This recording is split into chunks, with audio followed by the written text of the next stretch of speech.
trigonometric function from before. In this case, we will refer to the terminal point Px. P of xy rather.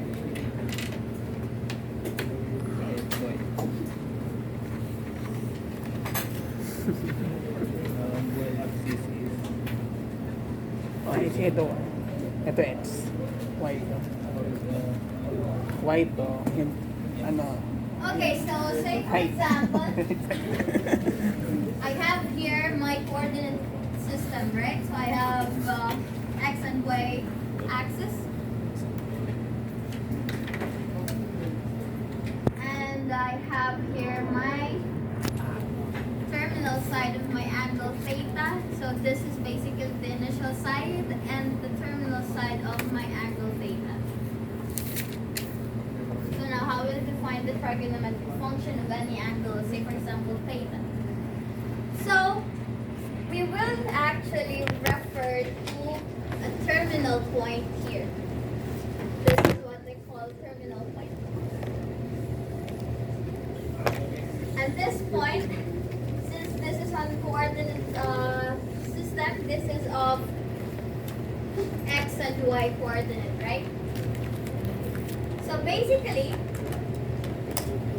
we define the trigonometric function of any angle depending of your choice of this point or like terminal point on the terminal side of your angle theta. Again, this point should lie on the terminal side of your angle theta. And this one would be the distance of your point P from the point of origin.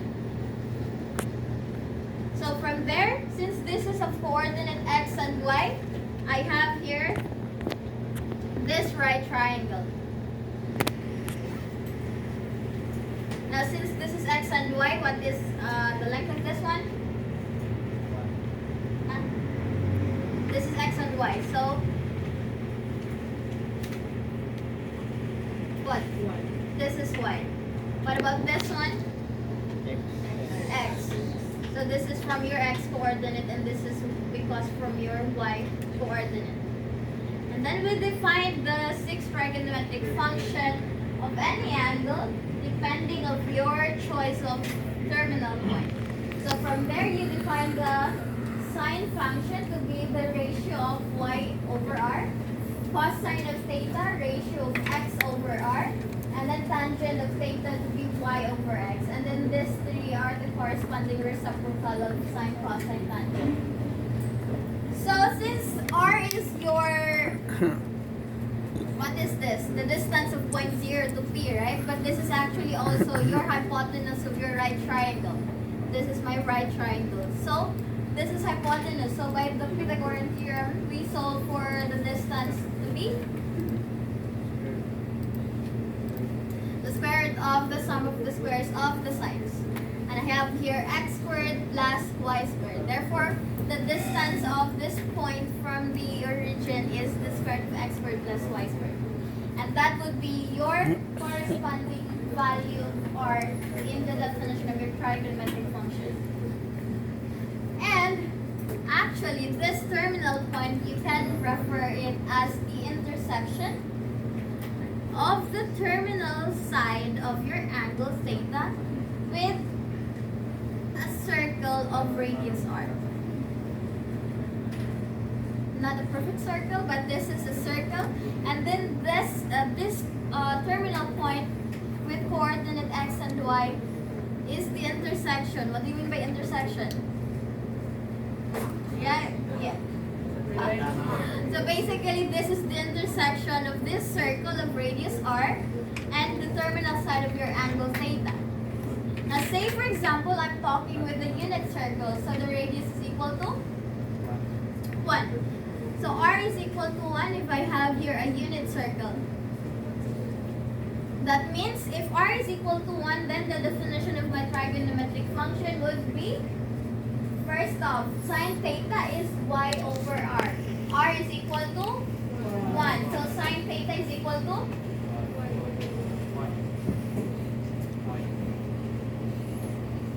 And right here, you have sine theta is y over r. for a unit circle, I have r is equal to 1. That means sine theta would be y. For cosine theta, this is x over r, right? So cosine of theta is x. And then for tangent of theta, you have the ratio of y over x, right? Still the same. You don't have any values of r here. So the ratio of tangent is y over x. So that's the case when r is equal to 1. And then you can get for cosecant, secant, and cotangent. It's still the same. You have here 1, 1, and then you have the ratio of cotangent, which is x over y. So this is how you define your trigonometric function depending on your distance of your chosen terminal point of a terminal point on the terminal side of your angle theta. Now say for example, I pick here a different choice of point. I can choose any point on my terminal side, right? So if I have this point as well, any point, for example, this is x prime, y prime, this is also the same value of my trigonometric function. Because we have here a remark that your value of your trigonometric function is independent of the chosen point in the terminal side of your angle. Okay? Let's have another illustration for you to see. I'll consider only the first quadrant, okay? This is the first quadrant. Now say for example, I have here an acute angle, and this is my point P of x, y. And again, this is what? Y. Well, this one is X. x, okay? So by definition of your trigonometric function, this is my theta. Your sine of theta is again opposite over hypotenuse. So this is opposite over r. And then for cosine, you have adjacent over r, which is your hypotenuse. This is the same definition from that. And when you get the tangent of theta, this is opposite over adjacent. So you have y over x. Now say I pick, okay, this is a circle of radius r, right? Now say for example, I have another point on my terminal side of my angle theta. Again, I denote it with p of x prime, y prime. X prime and y prime is just a notation, okay? Just to distinguish x from x prime, y from y prime. So if I have here my point, terminal point rather, p of x prime, y prime, what is this again? Theta. Y. Y prime. You now have here y prime, and this part is X prime. x prime. So we have two right triangles, correct? This is the smaller right triangle, and this is the bigger right triangle. Who can remember the properties of similar triangles? Minus the bigger triangle from the smaller triangle. Is that the height? Huh? Correct. So when we're talking about similar triangles, basically they are of the same shape, except they are not of the same size. But the corresponding what? The corresponding angles are the same or congruent. As well, for the corresponding sides of a similar triangles are the same or congruent. So, by the properties of the similar triangles, this side, x and x prime are just the same. It's just that your x prime is a scaled length of your original x, but still the same. Also for y prime is just a scaled length of your y length. And also for r, if this is r, I also have here r prime, which is the distance of this point x prime y prime from the origin. So this side r and r prime are also congruent. And then by properties of the similar triangles, the corresponding angles are congruent. For this case, for the smaller right triangle, this angle theta is congruent to the angle, still the same angle theta, but for the bigger triangle. So this angle theta is congruent for the smaller and the bigger triangle. As well for this angle here for my small triangle, and this for the angle of the bigger triangle, these two are still congruent. That's by property of similar triangles. That means your ratios are actually, or like the ratio of corresponding sides are equal. So if I have here the ratio of what? In this case, they denote here a, b, and a prime, b prime. I use x and y, x prime, y prime. So take a look, b over b prime. B over b prime, this is proportional to a prime. And you can take the equivalence of this in terms of b over a. Take note, b over a. This is my theta. So you have here opposite over adjacent, right? The ratio b over a is what? Trigonometric function? Tangent. So you have here tangent. This is equivalent when you have b prime over a prime as well for your bigger right triangle. The same is true if you have here the ratio, for example, not a over a prime.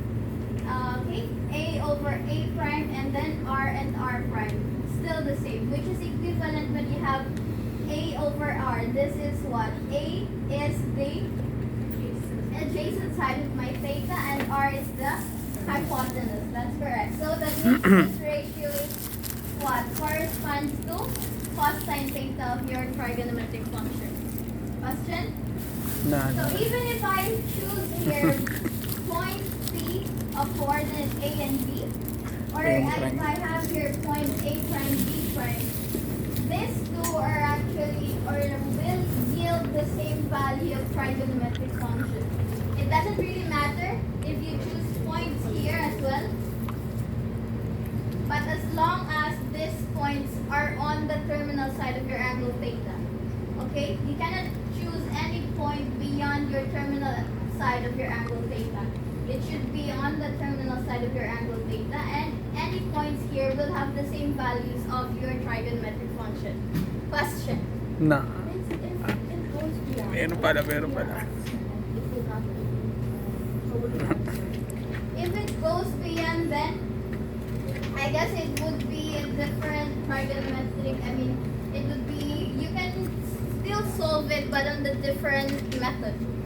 But this right here, we will just be talking in terms of the terminal point on the terminal side, okay?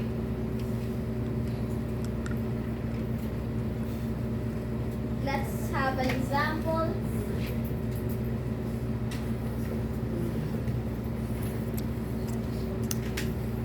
Okay, I have here my terminal point, which is negative 430. Okay?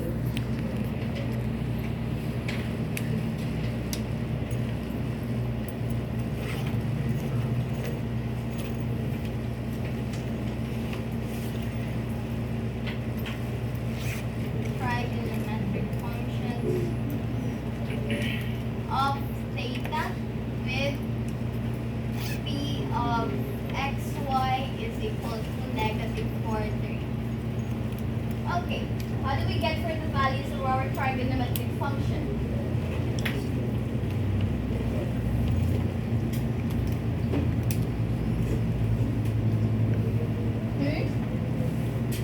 Let us sketch first. Where is negative 430? This is my coordinate system. I have negative 4 on the x coordinates. So 1, 2, 3, 4. This is negative 4 and then positive 3. That means my terminal point is this side. So this is point of xy, which is negative 430. So the first thing that we need when we are talking with the trigonometric function of any angle is we should have the value of our what? Distance of this point from your vertex or your origin, right? And this is what? Equal to r. And how do we solve for r?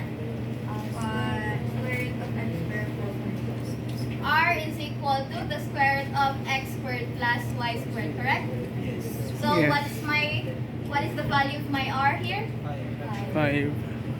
Slowly, you have x is equal to negative 4. Y is 3. So therefore, I have negative 4 squared plus 3. 3 squared.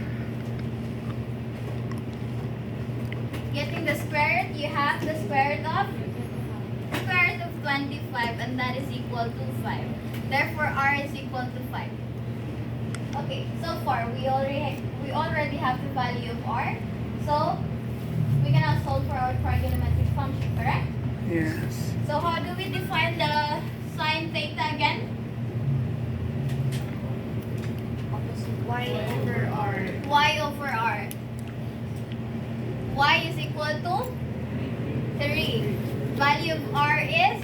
5. That means my sine theta is 3/5. Yes? What about for cosine theta? 4 over 5. X over r. And this is equal to? 4 over 5. You have negative 4 over 5. What about for tangent of theta? Y over x. So I have here y over x, which is equal to what? 3 over negative 4. 3 over negative 4 or negative 3 over 4. Still the same, correct? So you have the tangent of theta is negative 3/4. Okay, let's solve for the remaining 3. Cosecant. What about for cosecant? R over y. And this is equal to 5 over 3. 5/3. Correct? And then, what about for secant theta? This is r Negative. over x. So you have Negative 5 over 4. 5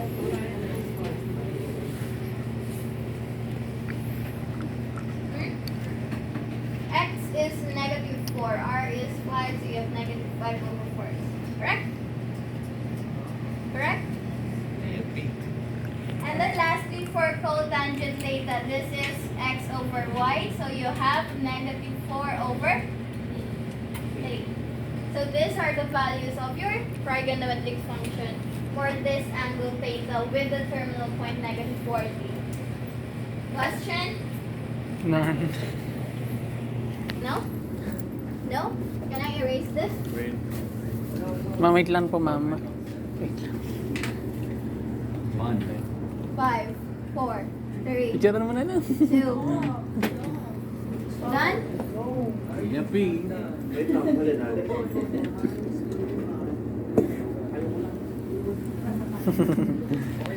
Okay na? So we have here r is equal to 5 and sine theta is 3/5, negative 4/5, negative 3/4. That's correct. Okay, let's have another example.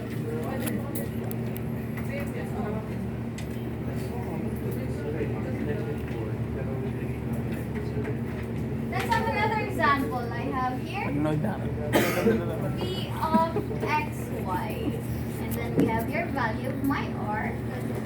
I can solve for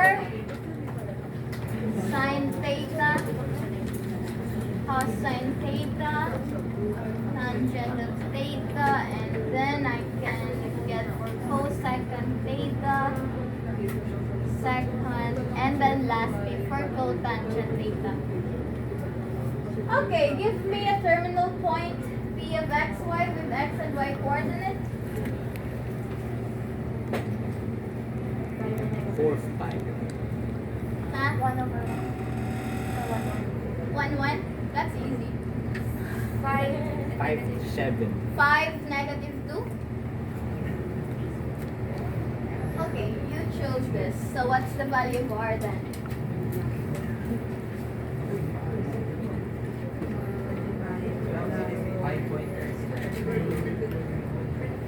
What? Okay, you have here the square root of what? 5 squared Plus 4. 25 plus 4. So you have the square root of 29 rather. Yes. 29? Yes. And the square root of 29 is what? 5.39. Can we? Okay, let's just put it square root of 29. So r is equal to the square root of 29. Okay. Solve for sine, cosine, tangent, cosecant, secant, cotangent. Let's start with sine theta. Sine theta is what? Negative y over r. Y over r. So sine theta is equal to? Negative 2 over square root. And this is equal to?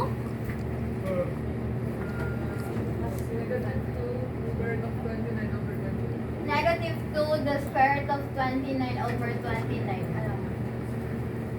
Again, we want the values of our trigonometric function or any real numbers to be rationalized. So there should be no radical sign on the denominator, right? Okay, so that's your sine theta. What about for cosine theta? X over r. X over r. So you have? 5 over square root. And this is? 29 over 29. 29. Tangent of theta? Y over x. So you have? Negative 2 over 5. Negative 2 over 5. Cosine theta? R over y. So you have? What's cosecant? X over r. X over r. Okay. R over y. R over y. Which one is true? R over y. R over y. Therefore, cosecant is? Negative 29 over negative. The square root of 29 over negative 2.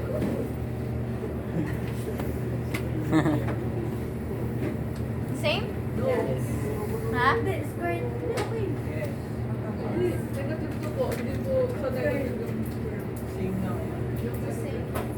Okay. Algebra. You have 165, right?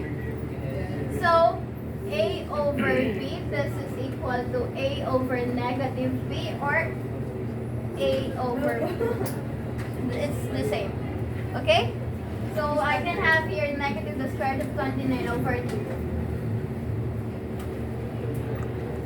What about for second? R over X. So you have? And then lastly for cotangent theta, you have?